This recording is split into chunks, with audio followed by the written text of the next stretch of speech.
I'm Evelyn Hart, and I never thought I'd begin my story this late in life. At 73, people assume your best chapters are behind you.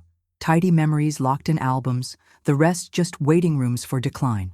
But that assumption has always irritated me, maybe because I never allowed my identity to be defined by age. I still remember the weight of that morning sun slipping through my kitchen window, the one with the little crack on the left pane I never got around to fixing. It was a Thursday. The house was too quiet, eerily so, and in that stillness, I heard my grandson's voice from the night before, echoing not in volume, but in tone, dismissive, condescending. "You're too old to live alone, Grandma." He'd said it with a grin, but the kind that slices rather than softens.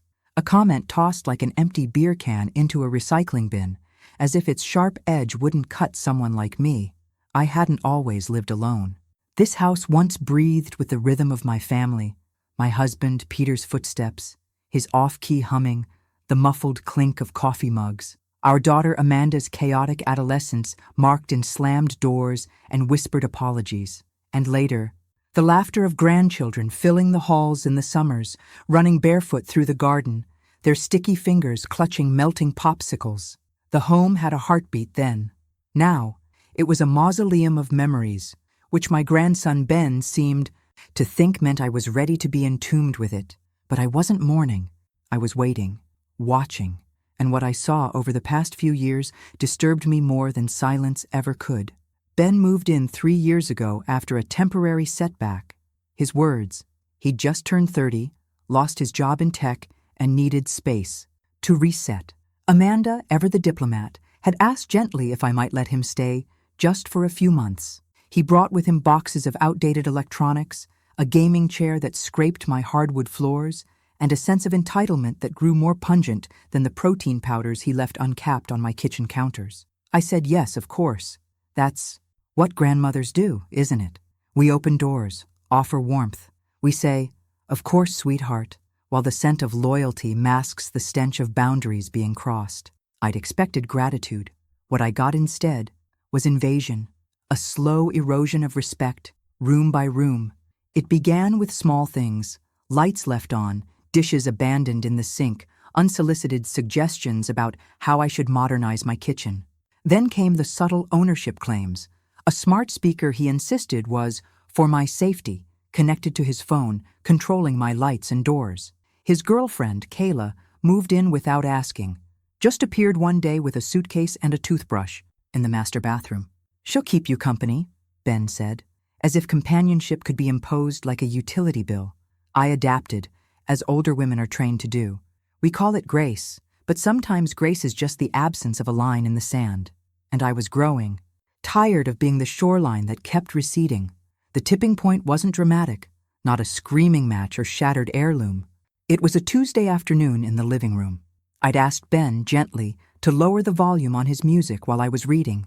He looked at me over his laptop and said, without malice, "Maybe it's time you considered assisted living, Grandma. You're too old to live alone." The words didn't sting immediately.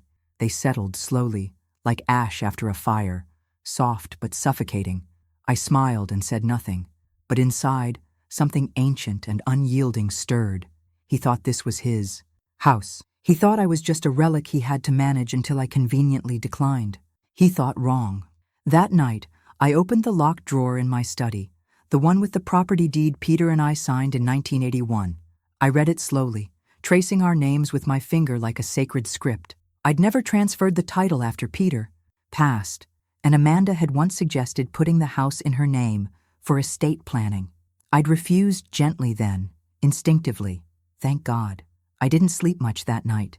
Instead, I wrote a list: contacts, steps, legal paths. I had always been the one who remembered birthdays, paid the bills on time, and organized the Thanksgiving seating chart so that no one sat too close to politics. They'd mistaken my silence for passivity. That was their first mistake. I spent the next 2 days in calculated silence, moving through my own home like a ghost haunting the space she built. Ben and Kayla remained blissfully unaware that the ground was shifting beneath their feet, their routines unchanged. Coffee pods littering the counter, his sneakers strewn in the hallway, her perfume clouding the bathroom like ownership. But I noticed everything. I took notes the way a general prepares for war, not out of spite, but necessity. I visited the county office under the pretense of renewing my driver's license, when in fact I requested a full property history printout and consulted with a clerk about reinstating sole ownership. It turned out the house, for all its sentimental burden, still recognized my name and mine alone. Ben never bothered to ask, too arrogant to consider that the roof he treated as his birthright had never legally belonged to him. There's a kind of power that comes from watching people underestimate you. It's quiet, almost surgical. I cooked. Breakfast like usual on Friday morning, eggs, toast, black coffee. But every motion felt loaded, precise. I watched Ben scroll on his phone across the table, eyes glazed, fingers twitching, and I thought, you don't see me anymore, do you? Not as a person, not as Evelyn, just a placeholder in a house you think you've inherited early. When Kayla sat beside him in one of Peter's old flannel shirts, her bare legs curled under her on my antique chair, I knew with absolute certainty that they were already imagining their future in this home. Holidays with Gran quietly shuffled to a retirement facility. My things donated, my room repurposed, the house painted gray and filled with furniture from IKEA. I could see it in the way they looked at the walls, as if the bones of the house were waiting for their polish, not realizing the walls belonged to me, and more importantly, remembered me. I called Amanda that afternoon. She didn't answer at first, but later sent a text. "Sorry, Mom, in meetings all day. Everything okay?" I stared at the message while wondering whether to reply with a storm or silence. I typed back, "Everything's fine, just taking care of some paperwork," which was true, in a way. The lawyer I'd contacted, Mrs. Daly, was younger than I expected, but sharp. When I explained the situation, she didn't flinch. "You still have full legal control, Mrs. Hart," she said, flipping through the documents I'd brought. "And if they're not paying rent, and there's no lease?" She trailed off with a shrug that said it all. "Just be prepared emotionally. This kind of thing gets messy, even when it's clean on paper." I nodded, swallowing the tremor in my chest. Messy wasn't new to me.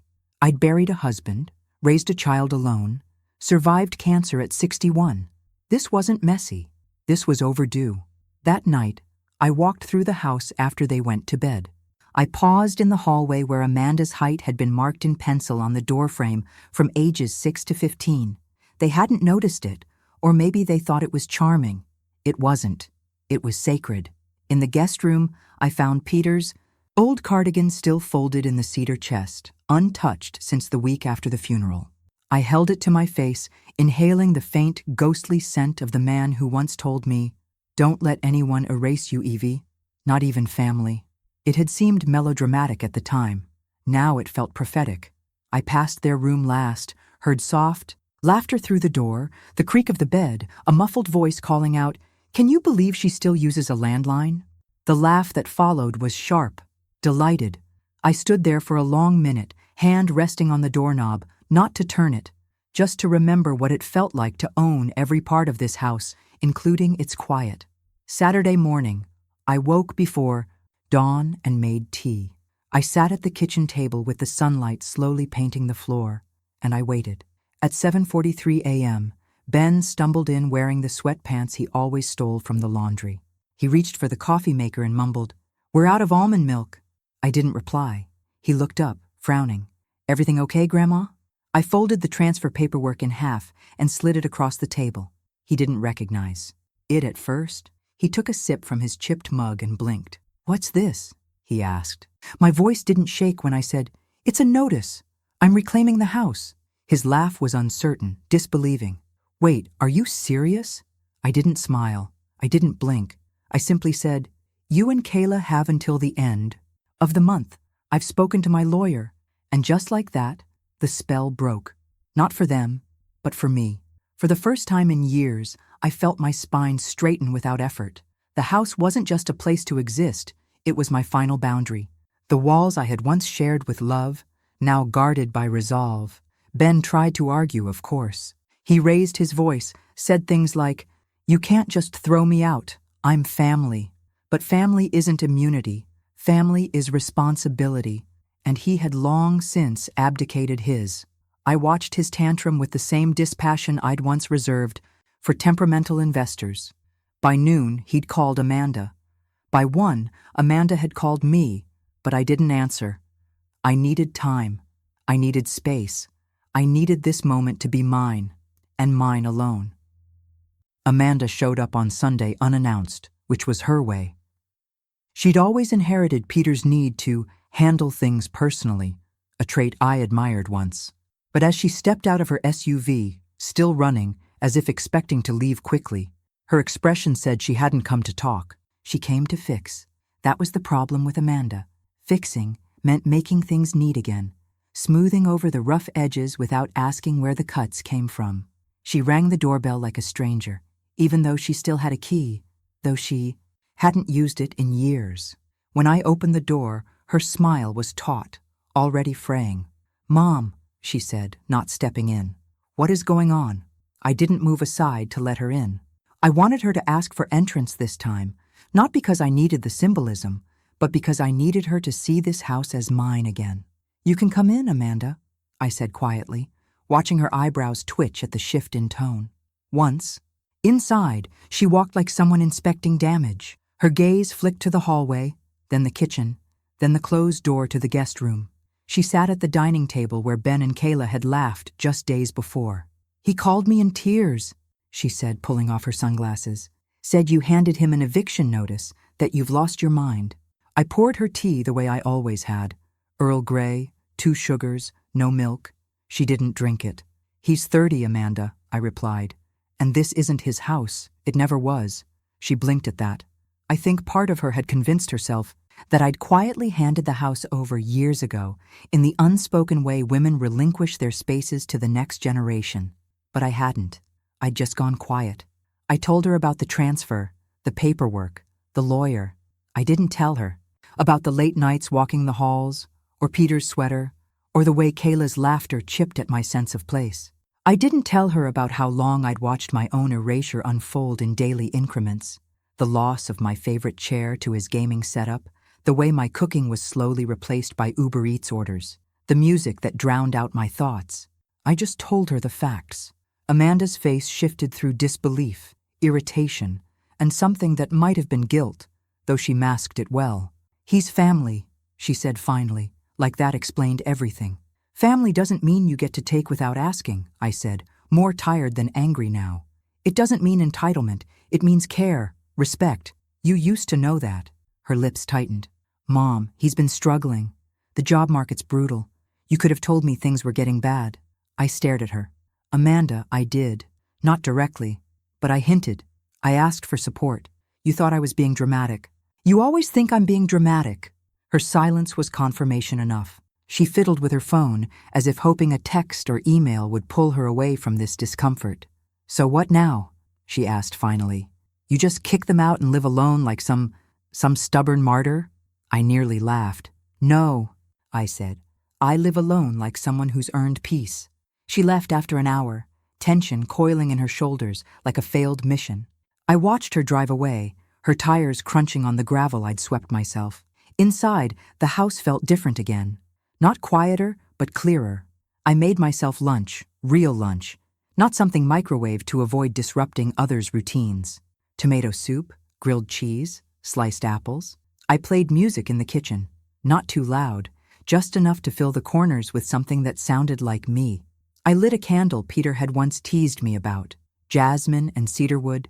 "Too fancy," he used to say. The smell filled the house, and for the first time in years I sat in the living room and read without earbuds in, without having to justify my presence. That night, I found Kayla in the hallway. She must have come back while I was napping. Her hair was wet from a shower, and she wore one of my old robes like it belonged to her. "Ben says you're serious," she said, voice a little sharp, a little scared. I nodded. "I am." She looked me over then, not like family, but like an opponent. "Where are we supposed to go?" she asked. The tone was not pleading. It was accusatory. I thought about the countless women I knew, friends from book club, church, neighbors, all of whom had been made to feel guilty for drawing boundaries, for asserting their right to exist with dignity. "That's not my responsibility, Kayla," I said, and walked past her. I felt her stare on my back, the heat of indignation, but I didn't flinch. I had finally become someone who chose herself, and that, I realized, was the most radical thing I'd ever done. The final week before their departure passed like the quiet before a storm no one believed would come. Ben tried every tactic in the book: manipulation, guilt, performative affection. He started cooking again, half-hearted meals left in the fridge with sticky notes that read, "Thought you'd like this," in his scrawled handwriting. Kayla alternated between passive-aggressive politeness and silent contempt. They didn't mention the eviction again directly, but their presence grew heavier, like a storm cloud hanging low over a roof that had already begun to leak. Every time I walked past the guest room, it was messier. Unmade beds, clothes everywhere, their refusal to pack becoming its own kind of protest, as if leaving quietly would admit defeat, as if they could undo my decision by pretending it hadn't been made. But I held firm. Each morning, I reminded myself this wasn't an act of cruelty. It was the end of a pattern. For too long, I had lived as if preserving harmony was more important than preserving myself. That's what silence does to women like me. We're taught that endurance is strength, that swallowing pain is noble, that to assert yourself, especially after a certain age, is to risk being labeled difficult, bitter, lonely. But silence costs. It costs your identity, your space, your damn peace of mind. I thought about the years I let myself become background noise in my own home. The way Ben never asked how I was feeling after my surgery, only if the guest bathroom had better lighting. The way Kayla once said during dinner with her friends, "Evelyn's sweet, you barely know she's here," as if disappearing was praise. I began sorting through boxes in the attic, not because I needed the space, but because I needed to remember who I'd been before they arrived. I found letters Peter had written me when we were first married, notes on yellowed paper, full of clumsy poetry and longing. I found Amanda's baby blanket, still smelling faintly of lavender, and a Christmas ornament Ben made in preschool, his tiny handprint pressed into clay. I cried over that one, not out of sentiment, but grief. Grief for what could have been. For the boy who once asked me to sing to him before bed, who used to trace the wrinkles on my hand and ask if they hurt. I wasn't angry anymore. I was mourning the loss of relationship, of potential, of a family that might have been different if boundaries had been taught earlier, honored more often. On Wednesday, Amanda called again. This time, she was softer. "Mom, can we talk?" I said. "Yes, but only on speakerphone." I needed space between us, even if only digital. "He's leaving," she said. "I helped him find a place. It's not ideal, but he'll manage." Her voice trembled at the edge of disappointment, but I didn't offer comfort. "You did what he couldn't do himself," I said. "That's generous." Amanda paused. "You don't have to sound so cold." I took a breath. "I'm not cold, Amanda. I'm finally clear." She exhaled slowly. "I just wish it hadn't come to this." I stared out the window, the late autumn leaves swirling in golden spirals. "It came to this a long time ago," I said. "I just didn't speak it out loud." The night before they moved out, Kayla left a handwritten note on the kitchen counter. I found it next to the old teapot she always claimed was too antique to be useful. The note was short, neat, deliberate. "I hope you find the quiet you're looking for, but don't expect anyone to visit it with you." I read it twice, folded it once, and dropped it in the trash, not out of spite, but clarity. If their presence had been loud, their absence would be deliberate. I wouldn't chase ghosts who had no intention of knowing me. I wouldn't water relationships that had long since withered. The house was silent that evening, and for the first time in years, it was a silence that didn't press. It breathed. I lit a fire in the hearth and sat in Peter's chair. I didn't read. I didn't watch TV. I just existed, whole and unburdened. When the moving van pulled away the next morning, I didn't wave. I didn't cry. I stood at the window with my cup of tea, Earl Grey, 2 sugars, no milk, and watched them go like someone watching a final chapter close. Not bitter, not triumphant, just done. And in that stillness, I heard something I hadn't in years, the sound of my own home returning to itself, the floorboards settling, the air shifting, the heartbeat of peace beneath the noise that had once drowned it out. And for the first time in a long, long time, I smiled without apology. 1 week after the house was mine again in practice as well as on paper, I walked through each room with a notepad in hand, not to inventory things, but to imagine again. Every corner felt different, as if the walls had exhaled. I stood in what had become the guest room during Ben's stay, looking at the scuffed baseboards and the faint outline where a gaming chair had rubbed the paint away. I didn't feel resentment anymore, just resolve. I repainted that wall myself over the weekend. Light, sage green, like Peter had once suggested for our bedroom, but I'd vetoed back then. Strange how grief softens into homage over time. With every brushstroke, I reclaimed not just the room, but the authority to shape my surroundings again, no longer tiptoeing around someone else's convenience. The silence now wasn't lonely. It was spacious. It held possibility. I began making small changes, moved the dining table back to its original spot beneath the bay window, pulled my old books out of storage, and returned them to the shelves where they belonged. I brought fresh flowers into the house, sunflowers and eucalyptus, bold and alive. I reopened the piano for the first time in years, letting my fingers stumble through old melodies, forgiving the missed notes. The house responded like an old friend relieved to be seen again. Martha, the neighbor who used to bring over casserole during Peter's chemo days, stopped by when she noticed the car hadn't moved for a few days. I invited her in. We drank tea and laughed about how both our knees popped now when we stood too quickly. It felt good, simple, unscripted, mine. I started journaling again, not because anyone would read it, but because the act itself was defiant. For so long, I'd written grocery lists, to-do lists, appointments, words in service of others. But now, I wrote for the sake of reflection. I wrote about the stillness of mornings, the way the house creaked when it rained, the strange joy of cooking for one without apology. I wrote about Amanda and how hard it had been to forgive her for her silence. I hadn't spoken to Ben since the move, and I wasn't sure I wanted to. That too felt like progress. Not the absence of longing, but the presence of discernment. Not every bond needed mending. Some needed mourning. Others needed release. And I was learning day by day how to tell the difference. Amanda did call eventually. She didn't apologize, at least not with words, but she listened more, asked about my garden, remembered the name of my friend from church, mentioned a book she'd picked up because it sounded like something you'd enjoy. She said Ben was adjusting, that he'd taken a job, not glamorous, but steady. She didn't ask me to reconsider, didn't ask me to call him. I appreciated that more than any grand gesture. Her restraint was its own form of respect. We agreed to have dinner together next month, just the two of us. For the first time in years, it felt like a conversation, not an obligation. As for the house, it changed with me. The old curtains came down, replaced with soft linen that let the light breathe. I framed one of Peter's letters and hung it above my writing desk.